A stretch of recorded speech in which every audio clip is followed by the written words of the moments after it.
உங்கள் favourite TV ஷோக்களை இனி miss பண்ண தேவையில்லை. ZEE5 இல் முற்றிலும் இலவசமாக காணுங்கள். இங்கேயும் எப்பொழுதும். ஆஹா, அருமையான ஜாதகமா இருக்கே. இந்த பையன் இப்ப வெளிநாட்டுல இருக்கணுமே, கை நிறைய சம்பாதிக்கணுமே, அப்போ கல்யாணம் ஆகிருக்கணுமே, 2 குழந்தை இருக்கணுமே, ஆயுள் 80 வயசு வரைக்கும் இந்த ஜாதகக்காரரை அசைக்கவே முடியாது. கேட்டுக்கோ. டேய், என்ன டேங்கிறீங்க? கடன் தொல்லை தாங்க முடியாம தற்கொலை பண்ணிட்டு செத்தவன் ஃபாரின்ல இருக்கானா? அது 80 வயசு வரைக்கும் வாழ்வானா?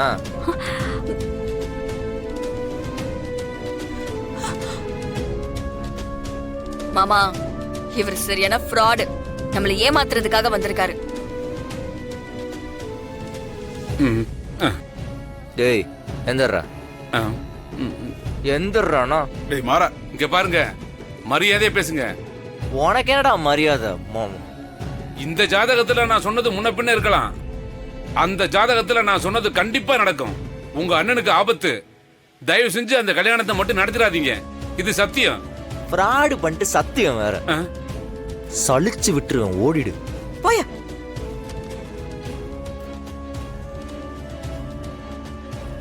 ஏமா, யாருமா இந்த ஆளு? இவனெல்லாம் எதுக்கு நீ வீட்டுக்கு வர சொல்ற? மாமா, அது அவரு எனக்கு. இனிமே இப்படிலாம் பண்ணாதம்மா. அந்த ஜோசியக்காரனை நீ தான் கூட்டிட்டு வந்தேன்னு சொல்லும் போதே நினைச்சேன் அவன் கண்டிப்பா ஃப்ராடா தான் இருப்பான்னு. அதே மாதிரி நடந்து போச்சு. உனக்கு மட்டும் எப்படிதான் இந்த மாதிரி ஆட்களா தேடி கண்டுபிடிச்சு வராங்களோ தெரியல. அத உடுத்த போ. ஜோசியக்காரனா ஜோசியக்காரன், இவனால போலீஸ் கிட்ட புடிச்சு கொடுக்கும்.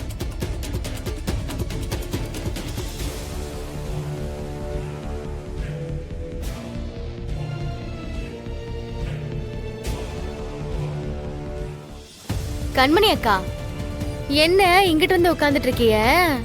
அக்கா, நேரமாச்சுக்கா, வாங்க வந்து சாப்பிடுங்க. எனக்கு எதுவும் வேண்டாம், நீ போ. என்னக்கா, நீங்க சொல்லி வச்சு கூட்டு வந்து ஜோசியர் சொதப்பிட்டாருன்னு கவலையா உட்காந்துருக்கீங்களோ?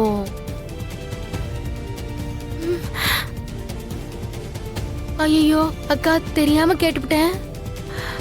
தப்பா கேட்டுவிட்டேனோ? அவரு செத்து போனவரை உசுரோட இருக்கிறதா சொன்னாருல்ல, அதை வச்சு ஏதோ சொல்லிவிட்டேன்.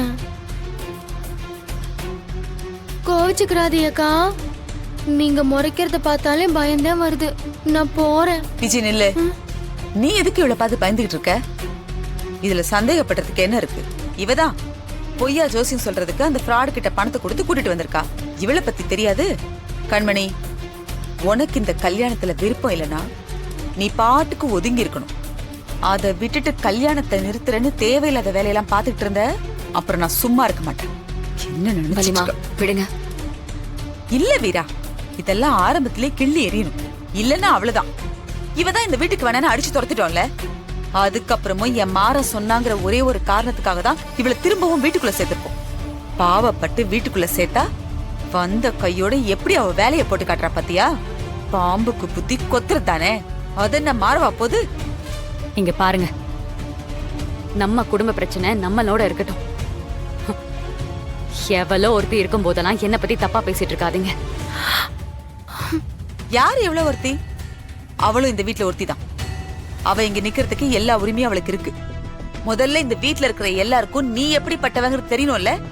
அப்பதானே நீ எப்ப என்ன பண்ணுவேன்னு தெரிஞ்சு அதுக்கேத்த மாதிரி ஜாக்கிரதையா நடந்துக்க முடியும். அதுக்குதான் அவளையும் நிக்க வச்சு பேசிக்கிட்டு இருக்கேன். இங்க பாரு கண்மணி, இதுக்கப்புறமும் நீ இதே மாதிரி செஞ்சுக்கிட்டு இருந்த நான் இப்படி வாயில பேசிட்டு இருக்க மாட்டேன். கல்யாண வேலை எதுவுமே நீ செய்யக்கூடாது. ஒதுங்கிதான் நிக்கணும். என்ன? ஏன் தங்கச்சி கல்யாணம், அதுல என்ன ஒதுங்கி நிக்க சொல்ற உரிமை உங்களுக்கு இல்ல. எனக்கு எல்லா உரிமையும் இருக்கு. ஏன், இது உன் தங்கச்சி கல்யாணம் மட்டும்தானா? ஏன் மருமகன் கல்யாணம் அது மட்டும் இல்ல. இந்த வீட்ல நான் சொல்றதா நடக்கும். நான் வச்சதா சட்டம். என் பேச்ச கேட்டா மட்டும்தான் நீ இந்த வீட்ல இருக்க முடியும். ஏதாவது இதே மாதிரி பேசிக்கிட்டு இருந்த அப்புறம் பாரு உனக்கு இருக்கு. உன் வேலையெல்லாம் என்கிட்ட காட்டாத. மறுபடியும் சொல்றேன், இந்த கல்யாணத்துல நீ எந்த வேலையும் பார்க்க கூடாது. அதையும் மீறி ஏதாவது உன் வேலைய காட்டின அப்புறம் வள்ளி யாருன்னு நீ தெரிஞ்சுப்ப.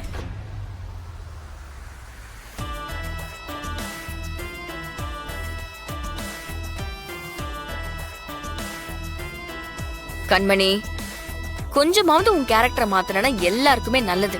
இல்லனா இப்படி எல்லார்கிட்டயும் திட்டு வாங்குறதையும் அவமானப்படுறதையும் சந்திச்சுட்டு தான் இருக்கணும்.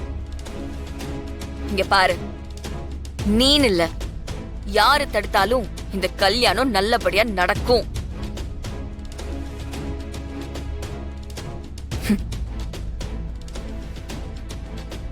அக்கா மன்னிச்சிருங்கக்கா, இப்படி எல்லாம் நடக்கும்னு நான் நினைக்கவே இல்லை.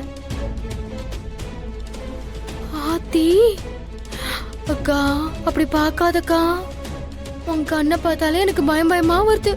ஐயோ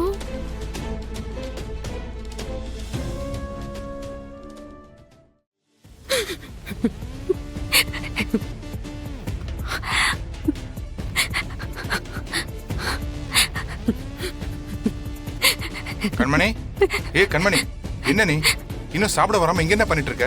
விஜி வந்து சொல்லிட்டு இருக்கா, என்ன பண்ணிட்டு இருக்க?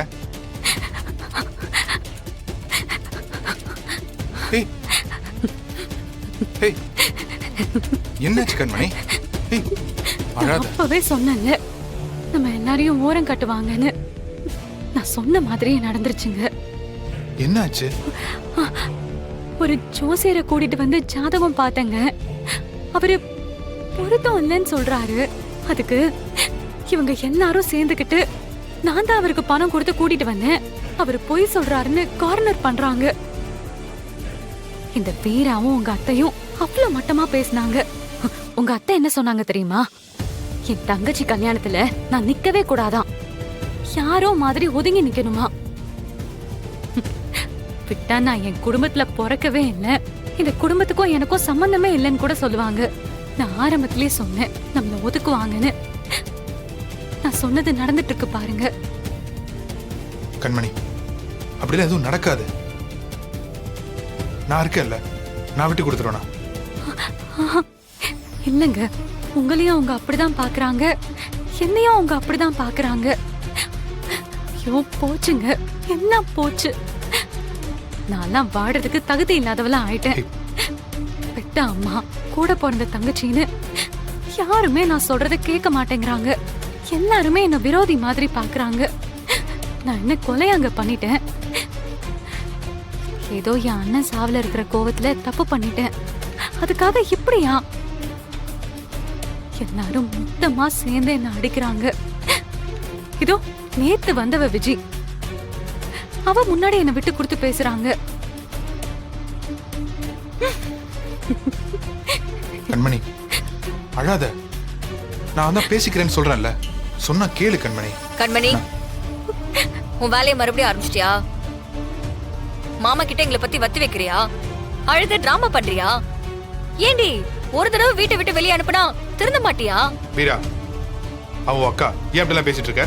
மாமா, இது எனக்கும் என் அக்காக்கும் இருக்கிற பிரச்சனை, இதுல நீங்க தலையிடாதீங்க. நான் அவகிட்ட பேசிக்கிறேன். ஜீ5 ஆப்பை டவுன்லோட் செய்து அனைத்து எபிசோடுகளையும் இலவசமாக பாருங்க.